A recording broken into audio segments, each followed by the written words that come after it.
किसी ने क्या खूब कहा है कि गूंगे निकल पड़े हैं जुबां की तलाश में, सरकार के खिलाफ ये साजिश तो देखी। ये बात हम इस वजह से कह रहे हैं कि शायद सरकार के खिलाफ कोई साजिश हो रही है, नहीं भी हो रही है, लेकिन एक बहुत बड़ा तबका अब बगावत पर आमादा है, वो भी सरकार के खिलाफ। कल उमाश्री भारती ने जिस अंदाज में बयान दिया है, उससे लग रहा है कि वो आग बुझाने का नहीं, बल्कि प्रीतम लोधी जो लगातार भारतीय जनता पार्टी पर बयानबाजी कर रहे हैं, उनका हल्का सा पक्ष लेकर उमा भारती ने यह जता दिया कि अगर ओबीसी ने हुंकार भरी तो 2023 के तमाम रास्ते भारतीय जनता पार्टी के लिए ठीक नहीं। तो इस खबर को देखिए, साथ में समझने की कोशिश कीजिए कि लोधी अपनी चाल चल रहे हैं, कुशवाहा अपनी चाल चल रहे हैं और यादव अपनी चाल चल रहे हैं, साथ उनके पीछे पीछे भीम आर्मी यानी SC/ST चल रहे हैं।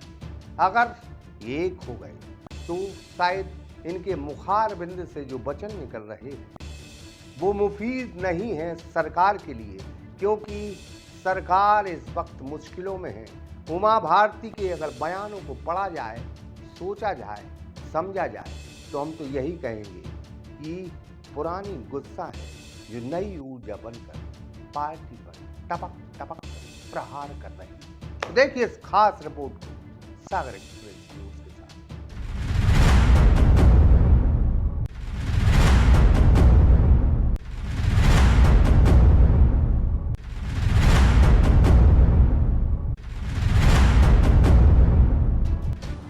बागेश्वर धाम जी को मैं बहुत मानती हूँ, बल्कि मैंने पहली बार उनकी वो भाषा सुनी तो इवन आई वाज सरप्राइज कि अरे ये तो बिल्कुल ठुर्र बुंदेलखंडी नहीं जिसको बोलते हैं टटरी के बंदे।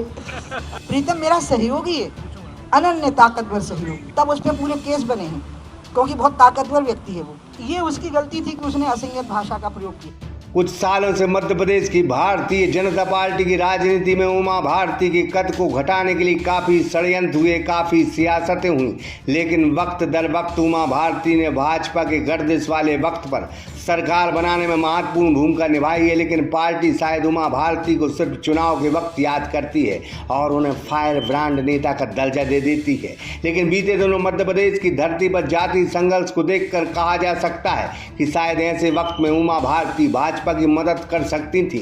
लेकिन उमा भारती के बीते दिनों बयानों को देखकर यह कहा जा सकता है कि उमा भारती हंसकर भाजपा को मुश्किलों में डालती दिख रही हैं। मध्य प्रदेश के एक ओबीसी नेता प्रीतम सिंह लोधी जब प्रदेश के कुछ स्थानों पर रैली कर रहे थे तो लगा कि वह लोधी समाज के बड़े नेता हो गए हैं।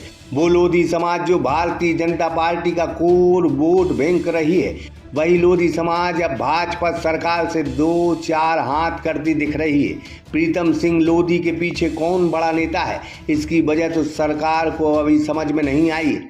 लेकिन उमा भारती ने जिस अंदाज में बयान दिया है, उससे कहा जा सकता है कि उमा भारती ने प्रीतम सिंह लोधी और भाजपा सरकार के बीच चल रहे युद्ध की आग में घी डालने का काम जरूर किया है। उमा भारती कहती हैं कि प्रीतम लोधी जब जनशक्ति पार्टी में आए थे तो उस वक्त उन पर भाजपा सरकार ने मामले दर्ज किए और उन्हें अपराधी बनाने की कोशिश की। हालांकि वो कहती हैं कि प्रीतम सिंह लोधी ने जो बयान दिया है वह गलत है, लेकिन उन्होंने प्रीतम सिंह लोधी को अपना रिश्तेदार बताकर इस मामले को और हवा दी है। जो लोकसभा का चुनाव हुआ जिसमें मैं चुनाव जीती, प्रचंड मतलब रिकॉर्ड बनाया मैंने मध्य प्रदेश में, उसमें प्रीतम की भाजपा ने ड्यूटी लगाई खजुराहो में मेरी सीट पर। तो प्रीतम से मेरा तब से परिचय हुआ, पूरे 30 साल से वो बिल्कुल मुझ पर जान निछावर करने के लिए तैयार रहा। और जब मैं भाजपा से अलग हुई तो वो अलग हो गया, जनशक्ति में आ गया, तब उस पर पूरे केस बने हैं क्योंकि बहुत ताकतवर व्यक्ति है वो। और उससे उधर के जो सामंती वर्ग हैं ईर्ष्या करते थे। तो जैसे कि वो भाजपा से बाहर हुआ था तो उनकी बनी आई, तो उन्होंने तो उस पर इतने केस बनाए कि बेचारे को माफिया, डकैत, तो पता नहीं क्या क्या बना दिया। जबकि वो बहुत 84 के दंगे में सिखों को, हजारों सिखों को महीनों तक खाना खिलाता रहा था। गरीब आदिवासियों की वो इतनी सेवा करता रहा है और मेरा बहुत अनन्य ताकतवर सहयोगी रहा है, मेरा बहुत बड़ा सहयोगी रहा और मेरे लिए जान देने को तैयार रहा। ये उसकी गलती थी कि उसने असंयत भाषा का प्रयोग किया। मुझे बिल्कुल अच्छा नहीं लगा। मैंने तुरंत उसको फ़ोन किया 1 मिनट में। जैसे ही वो वीडियो मैंने देखा, मैंने कहा प्रीतम तूने ये क्या कर दिया, तुमको क्या हो गया है, तुम ऐसी भाषा का प्रयोग क्यों किए। गलत बात हुई, तुरंत माफ़ी मांगो और यहाँ आओ बीडी शर्मा जी से बात करो।